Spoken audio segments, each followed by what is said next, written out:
Questo programma è offerto da Despar, Eurospar, Interspar. Da 60 anni, il valore della scelta.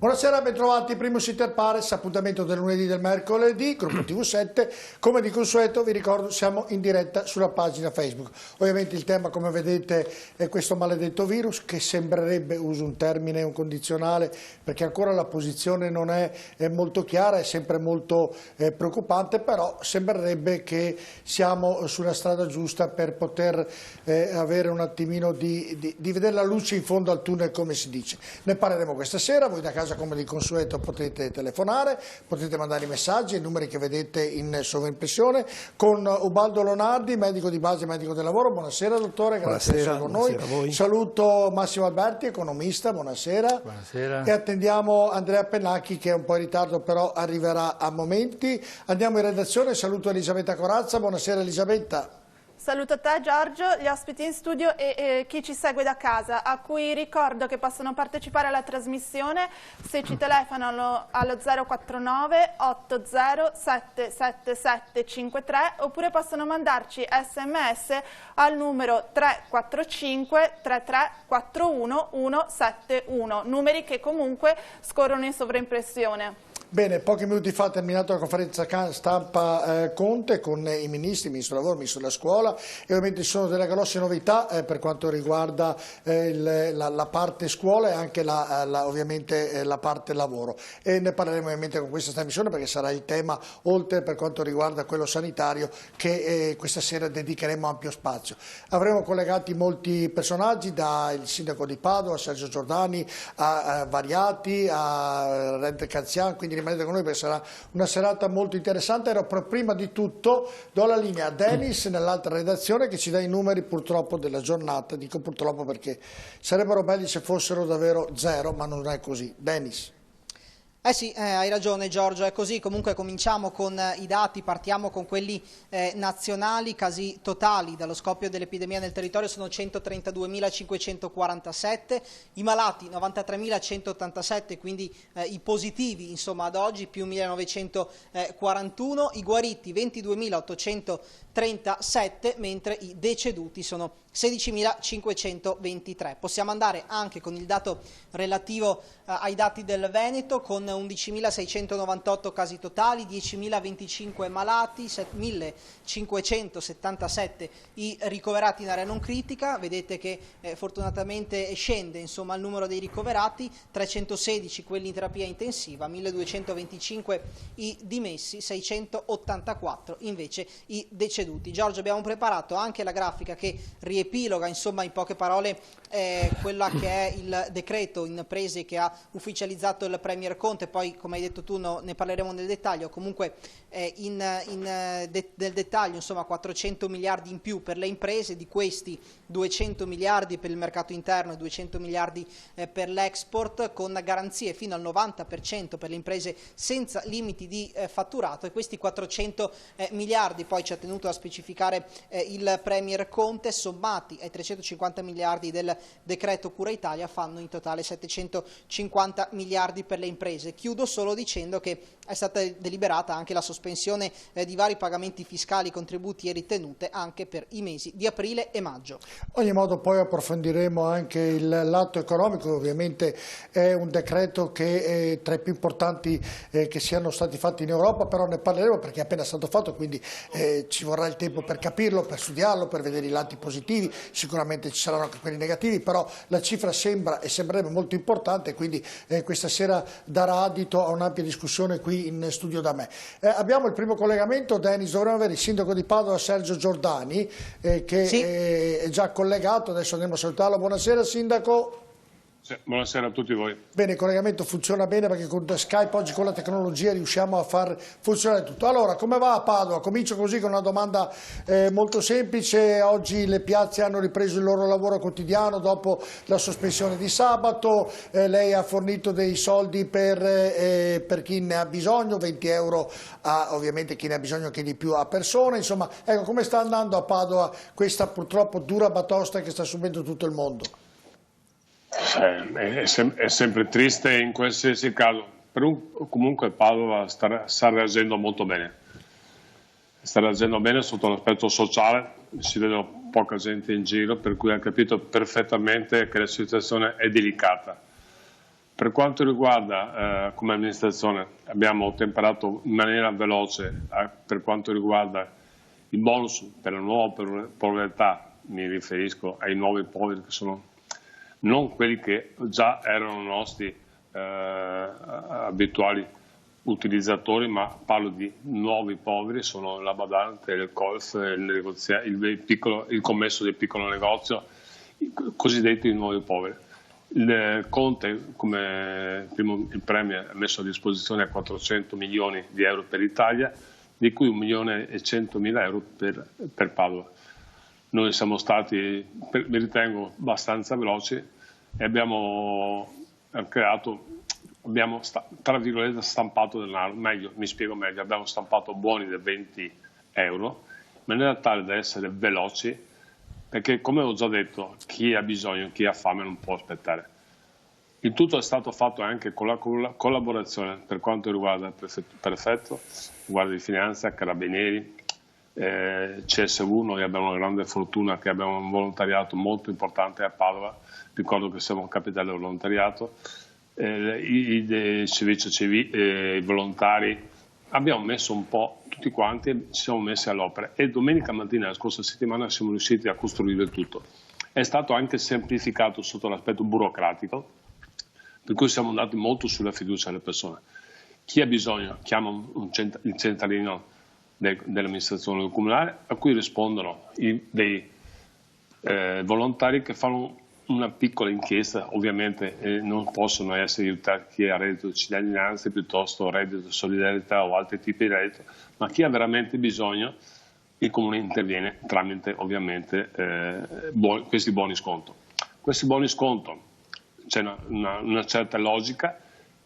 Vengono consegnate le buste con i buoni sconto direttamente a casa di chi li utilizza, per cui niente burocrazia.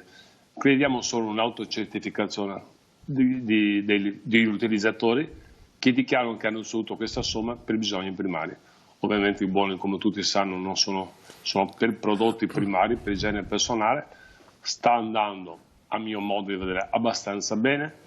Di conseguenza ricordo che i call center, cioè i volontari rispondono anche sabato, domenica, non tanto il giorno di Pasqua e il prossimo lunedì, ma in questo weekend allora vado sempre, perché chi ha fame non è che può aspettare che l'amministrazione comunale sia disponibile o disponibile. Per cui ringrazio veramente sia l'assessore Marta Narin che tutto quanto il sociale per l'impegno che ha messo in questo frangente. Ecco, senta... Prego. No, termini pure, se l'ho interrotta, può terminare pure il concetto. No, volevo solo precisare anche quello che abbiamo fatto oggi, abbiamo reparto i mercati. C'è stata qualche critica per quanto noi abbiamo ricevuto, premetto che non voglio fare polemiche, non mi interessano le polemiche e proprio non mi appartengono. Abbiamo ricevuto venerdì tarda serata il decreto del governatore Zaia, a cui la mia logica è dare massima concretezza e di conseguenza, non riuscendo a organizzare la sera una cosa fatta bene come abbiamo fatto oggi, ricordo che il decreto prevede che tutte le aree esterne, per cui parlo di mercati, devono essere recintate, un ingresso e un'uscita, controllate l'ingresso e l'uscita, mantenuto a distanza di sicurezza, trovate tutti i consumatori a essere muniti di guanti e di mascherine, giustamente perché la salute è prima di tutto. Non eravamo in grado di ottemperare a questo, abbiamo dato domenica per aprire lunedì mattina. Oggi abbiamo aperto con soddisfazione per quanto riguarda degli ambulanti, un po' di tutti. Ricordo che abbiamo dato anche 200 euro come amministrazione comunale a chi ha perso l'incasso nel giorno di sabato, 200 euro noi e 100 euro la data in MAP, per cui hanno avuto un ristorno economico di 100 euro.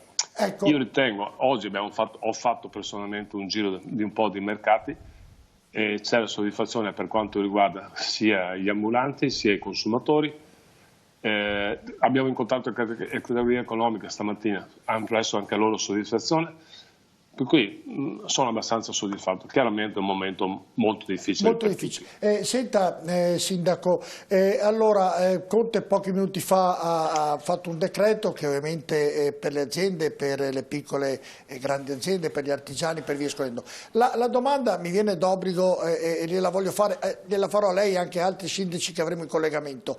La domanda è: un comune come fa oggi a vivere quando una città è ferma, non entrano denari, lo Stato fa fatica a darli?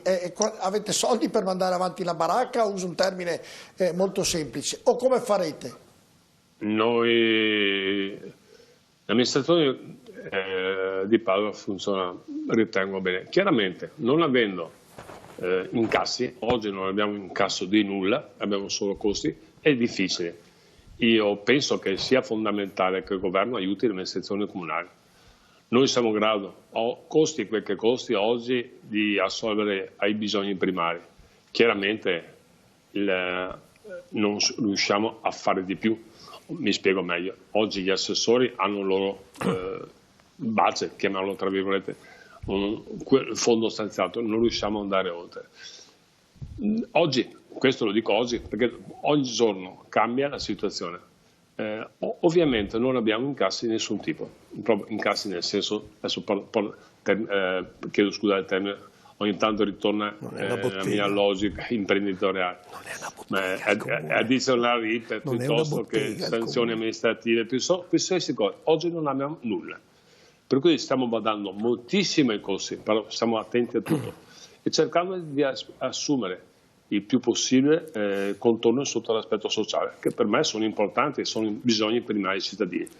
Chiaramente basta vedere i parcheggi sono vuoti, ma hai visto Piazza Insurrezione in Crucibello, non c'è mai nessuno e via dicendo. Per cui io spero, confido molto nel governo.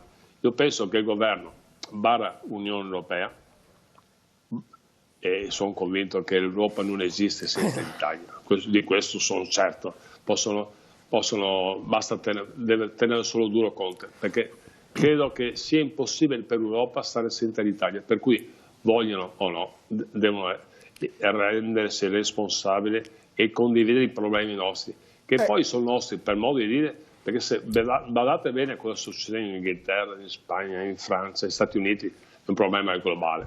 Certo. Per cui io spero che alla fine di questo disastro sotto l'aspetto epidemia, la gente capisca un po' meglio il valore della solidarietà, dell'unità, della condivisione dei problemi, sia meno egoismo, un po' di più solidarietà e fratellanza. Ecco, l'ultimo per quanto mi riguarda, poi Leonardi vuole fare una domanda. Senta Sindaco, oggi in zona industriale si è visto un po' più di traffico perché molte industrie hanno riaperto ovviamente i battenti per via dei decreti che ovviamente bastava fare richiesta al prefetto, il prefetto non rispondendo queste aziende hanno aperto perché era dovuto, perché la legge dice così. Ma la domanda ha un seguito, ecco, visto che arriverà i giorni pasquali, aumenterà la vigilanza e controllare la gente che non esca proprio nel periodo pasquale, quindi venerdì, sabato e domenica e lunedì, da parte dell'amministrazione? Per quanto riguarda l'amministrazione comunale, parlo di polizia locale, assolutamente sì, ma so che c'è l'impegno anche dei guardie di finanza, della polizia di Stato, per cui carabinieri, per cui ritengo, io capisco, stiamo facendo tutti un grosso sacrificio, mai stato a casa personalmente tanto quanto in questo periodo, al di là che un paio d'ore, 2 o 3 ore al giorno vado in comune. Stiamo facendo un grosso sacrificio tutti, io capisco, specialmente io mi immagino chi abita in un piccolo appartamento, magari con 2 figli, abituati a uscire, andare ai parking, è cambiato il mondo, però è l'unica maniera per far sì che il virus non dilaghi. Io sono orgoglioso di questa sanità che abbiamo nel Veneto e Padova in particolare. Lo stiamo dimostrando ogni giorno. sia sotto l'aspetto classe medica, sia sotto l'aspetto medici, infermieri. Stanno lottando, volontari, stanno tutti lottando veramente in maniera impressionante. E devo dire, anche noi purtroppo abbiamo tanti morti, però devo dire, mi dispiace dire, però il confronto alle altre regioni stiamo andando molto meglio. Ecco, quindi aumenteranno i controlli nel periodo pasquale. Leonardi, prego. Sì, salve Sindaco, buonasera.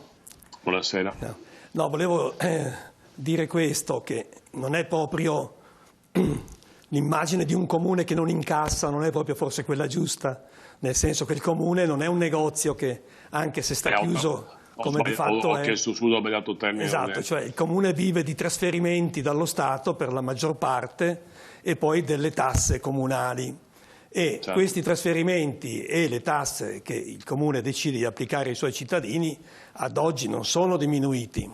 Quindi per il comune non è cambiato assolutamente nulla e forse anzi, però questa è una domanda da porci, nel senso che alcune tasse, penso all'IMU per esempio, o alla Tari, cioè alcune tasse richiedono una riflessione se può essere lasciato tutto com'era. Ricordo che l'IMU di Padova è una delle IMU più alte d'Italia, perché Padova ha avuto una grande rivalutazione del valore immobiliare della propria città e quindi si trova a pagare un'IMU molto alta. Quindi forse una riflessione va fatta, signor Sindaco, perché il Comune sta bene dal punto di vista finanziario, perché percepisce quello che percepiva prima, cosa che non vale ovviamente per i cittadini, per le imprese, per i negozi.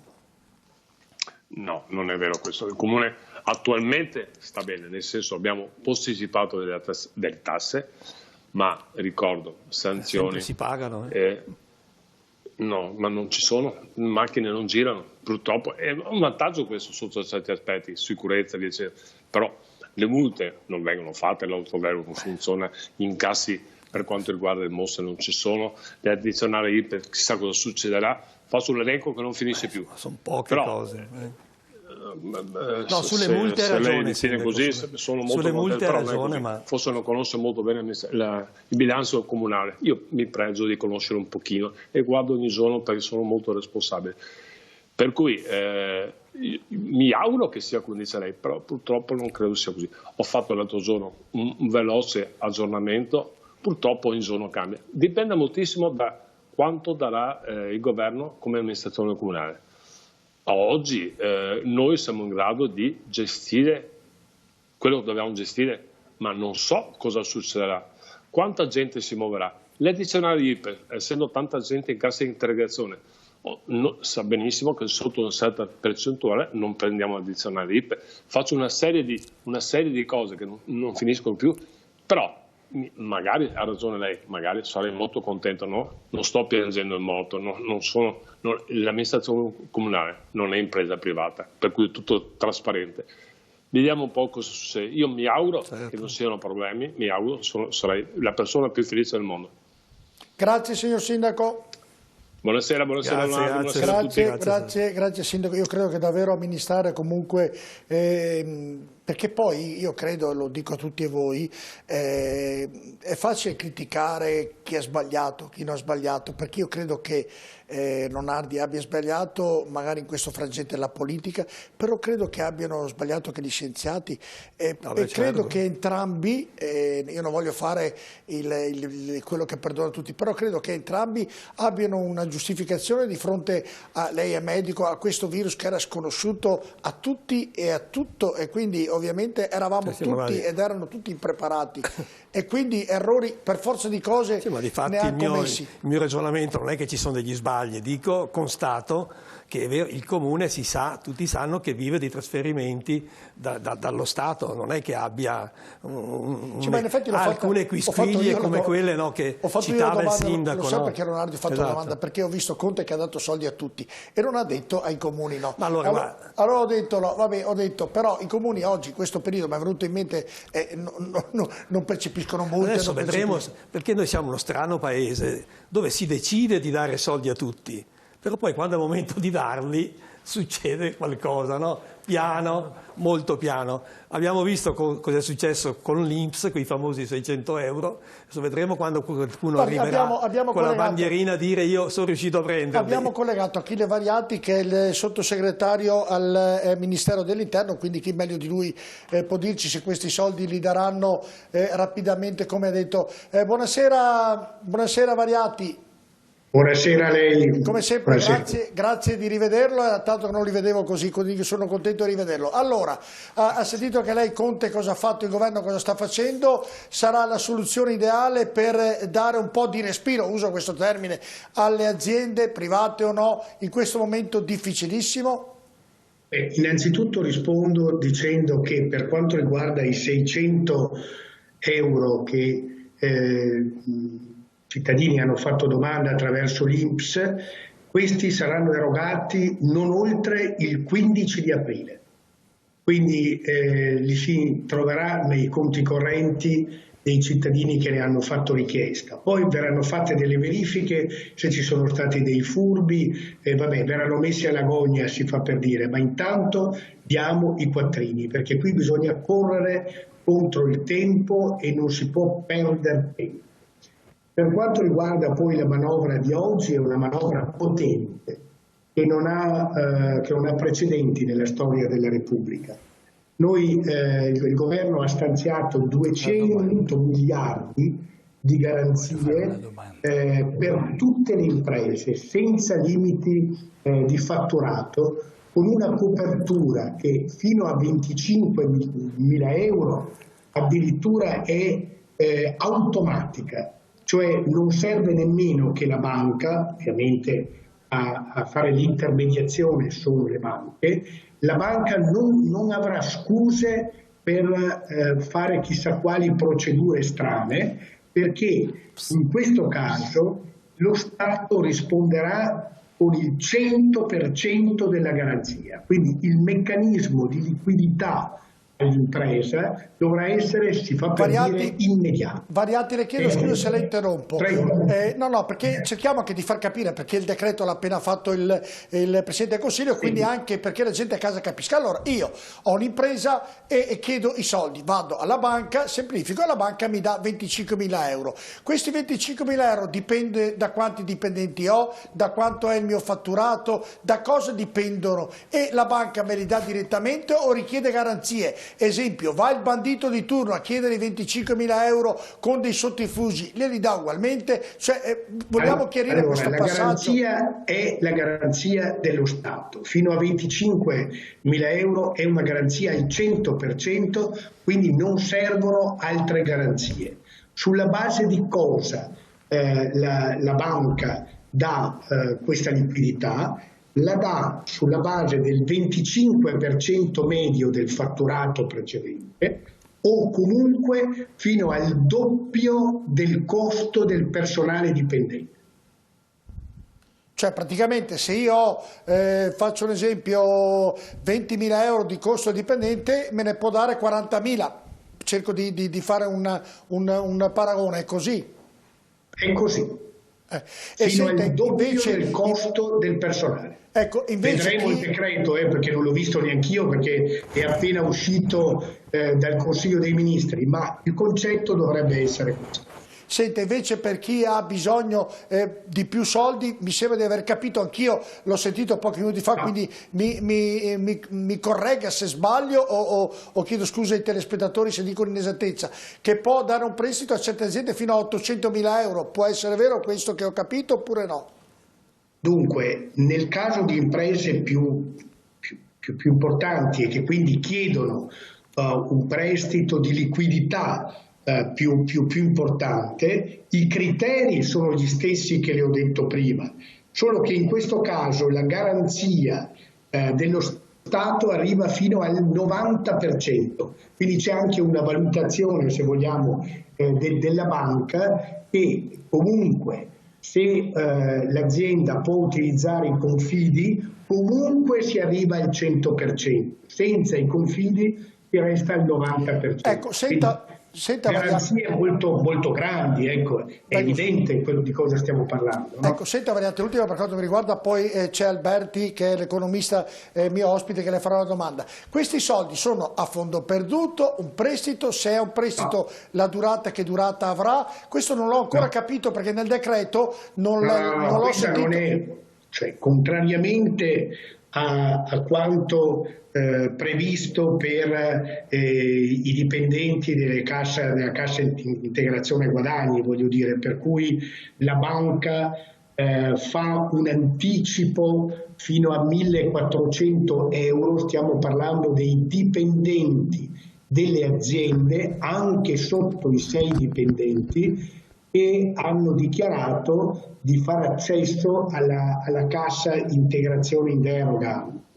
In quel caso al dipendente vengono dati un anticipo da parte della banca di 1.400 euro che poi la banca tratterrà quando l'INPS pagherà, e sarà ovviamente maggiore di 1.400 euro, pagherà la cassa integrazione. In quel caso sono fondi che vanno alla persona, al dipendente, in questo caso in cassa integrazione, piuttosto che a quei 600 euro. A proposito, su quei 600 euro, siccome noi abbiamo anche un grande mondo del volontariato sportivo, delle federazioni sportive, delle società sportive dilettantistiche, ecco, da domani, mi pare è stato detto verso le 14 di domani, nella piattaforma sarà possibile caricare, per avere il bonus dei 600 euro,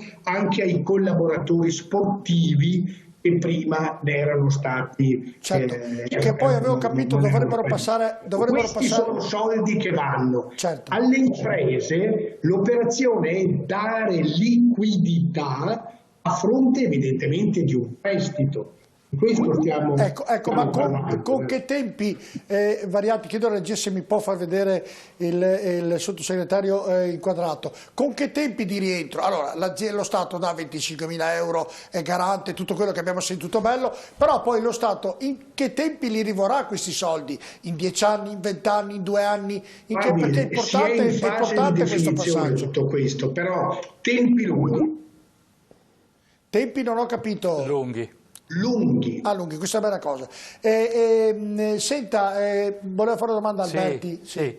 Allora, approfitto della presenza del sottosegretario perché è uscita una manovra, a parole del sottosegretario, potente, quindi l'augurio di tutti è che siamo alla svolta per superare questo momento economico che è davvero grave. Ora, lo Stato, se io interpreto bene questo decreto che è appena uscito, e fra l'altro i decreti ci hanno abituati a non essere il massimo della semplicità, uso un eufemismo benevolo, la domanda è, se ho capito bene, i soldi alle imprese le vengono erogati dalle banche e lo Stato fa da garante. Sì. Allora, se è così, nella normale operatività della banca, quando la banca finanzia un'impresa, fa un'istruttoria, non si basa solo sulla garanzia. Faccio un esempio molto banale. Io compro una casa che costa 200.000 euro e vale quindi quella cifra lì. Chiedo un mutuo alla banca di 100.000 euro, la banca è garantita da una casa di 200.000 euro, ma se io non ho reddito non me lo fa il mutuo.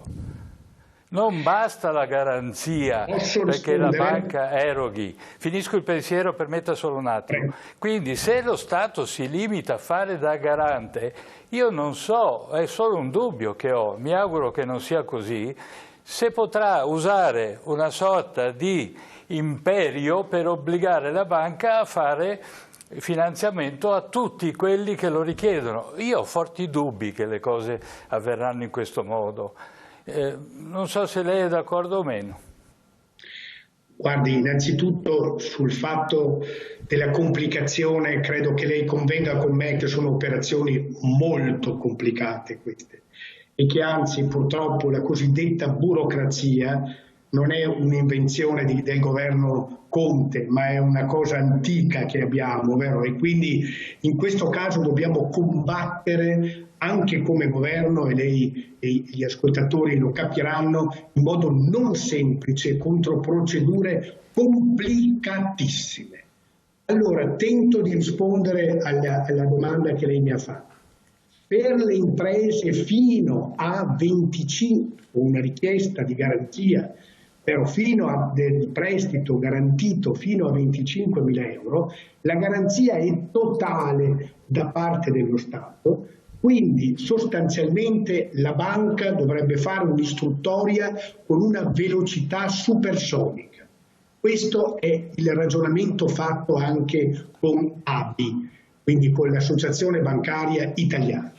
Evidentemente per i prestiti più importanti, chiedo scusa, quindi l'istruttoria milioni di euro, mi permetta, è evidente che la banca fa un'istruttoria. Mi permetta, fa un'istruttoria perché certo non si danno milioni di euro ad un'azienda decotta che non ha nessuna capacità, che era già moribonda prima di questa crisi, senza capacità di mercato, senza capacità di futuro, e capisce che in quel caso quell'azienda è al di là del fiume, è un'altra cosa. Qui stiamo parlando di aziende che avevano una loro sostanziale vita economica, finanziaria, imprenditoriale e di mercato, che sono state bloccate da questa purtroppo tragedia del coronavirus, e che sono ferme o quasi, tendono a perdere mercati, hanno bisogno di liquidità, se non partono i fornitori non possono avere le merci per riprendere le attività, cioè quella catena terribile che se non viene alimentata in senso positivo, quell'azienda non riesce più ad aprire i cancelli. Questo è lo sforzo che lo Stato sta facendo.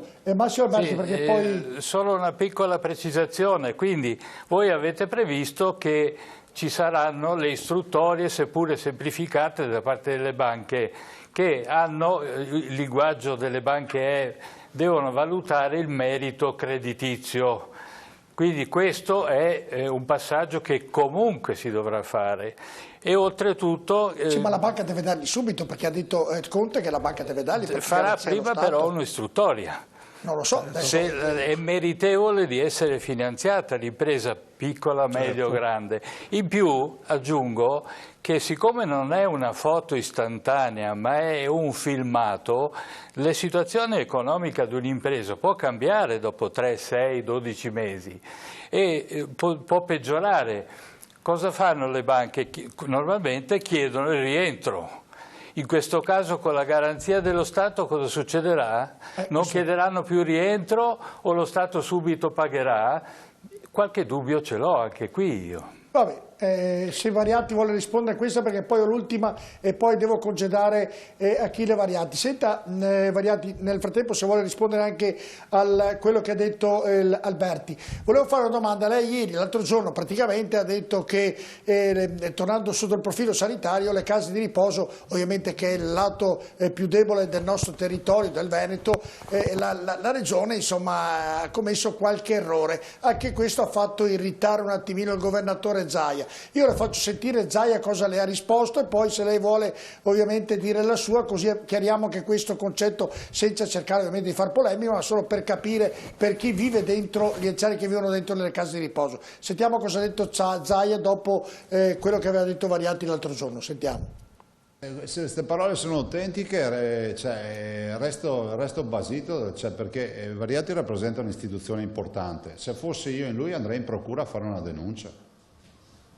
Io farei così.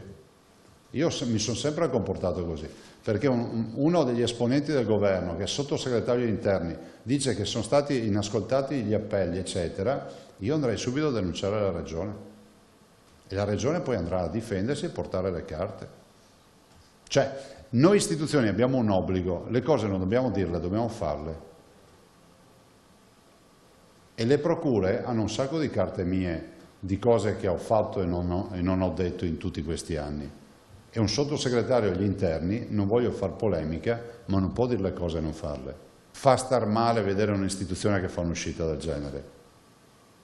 Perché se non sanno come andare sui giornali, basta che vadano a fare volontariato. Li fotografano tutti e li mandano tutti in prima pagina. Risposta a Achille Variati. E questa risposta del Presidente Zaia è addirittura offensiva nei miei confronti. Io ho una storia lunga di militanza, di servizio alle istituzioni, soprattutto a livello comunale. Non ho bisogno di fotografie. Io le fotografie con i papi, con le regine, con i presidenti delle repubbliche e così via, le ho già. Non ho bisogno di fotografie. Io non ho nemmeno fatto una critica diretta nei confronti del Presidente Zaia o della Regione. Io ho solo, come dire, messo la lente di ingrandimento e credo che chi gestisce come il Presidente della Regione un'operazione così difficile e così dura e tra l'altro anche con tanto impegno come in questo tempo, non può esimersi anche da sentire altre opinioni, anche qualche critica costruttiva. Io la lente di ingrandimento l'ho messa sulla situazione delle case di riposo, che sono un anello fragilissimo, perché dentro alle case di riposo ci stanno le persone più fragili e più esposte a questo maledetto virus. Io ho solo detto che purtroppo i presidi di sicurezza dentro le case di riposo, in generale in Italia e purtroppo anche in Veneto, non sono stati sufficienti finora, al punto tale che io ad esempio mi sono personalmente occupato ad esempio di una di queste case di riposo, quella di Merlara, in cui c'era una situazione disperata, a dir poco, di 72 ospiti di quella casa di riposo. Credo che allo stato attuale siano solo 4 i negativi, tutto il resto è morti o positivi. Allora qui non si tratta di fare polemica, non voglio fare polemica, non mi interessa, è inutile fare polemica. Dico solo che in questo momento dove l'aspetto ospedaliero mi pare che sia abbastanza sotto controllo, tante energie, tanti sforzi devono essere spesi per le case di riposo, che sono piuttosto sole. Cioè, tutto qua. Io volevo dare solo questo il governatore con la Zaia, massima disponibilità a lavorare anche come governo. Certo, il governatore Zaia ha detto tra l'altro che ovviamente loro sono disponibili, però dice anche tra le altre cose, guardate, le case di riposo non sono di competenza della regione, sono private, quindi noi ci siamo, hanno detto, daremo una mano, mi scusi, no, questo è un errore. Le case di riposo è vero che sono a gestione autonoma, purtroppo la Regione non ha mai fatto, ormai da 10-15 anni, la nuova legge sulle IPAB, però guardi che dal punto di vista sanitario dipendono dalle ULSS e quindi dal sistema sanitario nazionale e regionale. Quindi no, questo non va bene, non è così e comunque in ogni caso sistema sanitario o non sistema sanitario, regione o non regione, lì c'è la generazione dei nostri nonni, dei nostri padri che ha tirato su l'Italia nel dopoguerra. Dobbiamo rispetto e una grande, è stato molto chiaro. Variati, io volevo considerarlo però civile e concreto. Devo chiudere, però c'è il dottor Lonardi che vuole fare una precisazione perché è ospite qui in studio da me, poi chiudo entrambi, siete rapidi tutti e due. Prego Lonardi, rapido. Buonasera sottosegretario. Buonasera. La rivedo volentieri. E non è giusto dire che dipendano dalla Regione da un punto di vista sanitario. Lei sa benissimo che la Regione eroga una quota economica per ciò che è di competenza sanitaria, cioè dà dei soldi per ogni ospite, una quota va per l'assistenza sociale e una quota più piccola per la parte sanitaria, che poi viene gestita attraverso le scelte che fa la casa di riposo con la nomina dei medici che vanno a fare l'assistenza e così via. Quindi insomma è vero la cosa che non sono emanazione, quando si dice dipendenti, sono dipendenti gli ospedali da noi, non certo le case di riposo, cioè la gente deve capire che c'è questa differenza. C'è da dire anche una cosa, che le case di riposo sono realmente l'anello debole, perché uno dei motivi Però in questa frangente, perché devo chiudere il collegamento davvero. No, è velocissimo, perché lì abbiamo una concentrazione di persone fragili, va bene, dentro strutture che non hanno la configurazione dell'ospedale, per intenderci, certo, dove non c'è l'impianto di aspirazione dell'ospedale. Quindi è una situazione in cui io dico potevamo avere purtroppo non li abbiamo avuti per fortuna, però potevamo avere anche molte più persone morte. Sì, però la domanda è Lonardi, questa, che il sottosegretario dice che fanno parte dell'USL, è vero che sono private, fanno parte dell'USL, lei invece dice non è vero. Hanno autonomia, ricevono dei soldi per la parte sanitaria.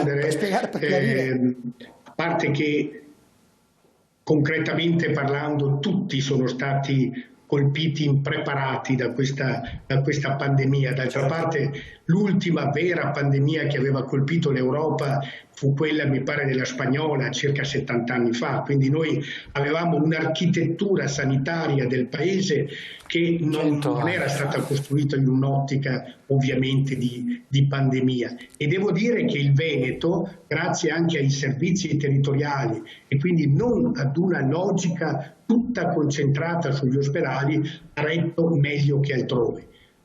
Io però voglio precisare che le case di riposo, certo che non sono dipendenti gestionalmente e direttamente dalla Regione, questo lo dico anch'io, però attenzione, perché non è solo che la Regione paga una quota sanitaria, ma mi risulta esserci una convenzione che dal punto di vista sanitario lega le case di riposo alle ULSS, ai protocolli d'accesso, al triage di accesso e così via. Quindi sono parenti poveri, ma sono parenti delle ULSS. Certo, è stato chiarito. Poveri o non poveri, adesso dobbiamo buttarci a capofitto su questo settore. La ringrazio. Siamo ovviamente tutti d'accordo. La ringrazio Achille Variati, è sempre stato come sempre molto gentile. Grazie ad Achille Variati, ovviamente per questo collegamento, dove ha chiarito il lato economico e anche ha chiarito la diatriba che era nata con il governatore Luca Zaia. Ovviamente al di là delle polemiche, in questo momento le polemiche anzi persone come Variati, come il governatore sicuramente sono lì pronti ad evitarle. Noi andiamo in pubblicità, rimanete con noi tra poco.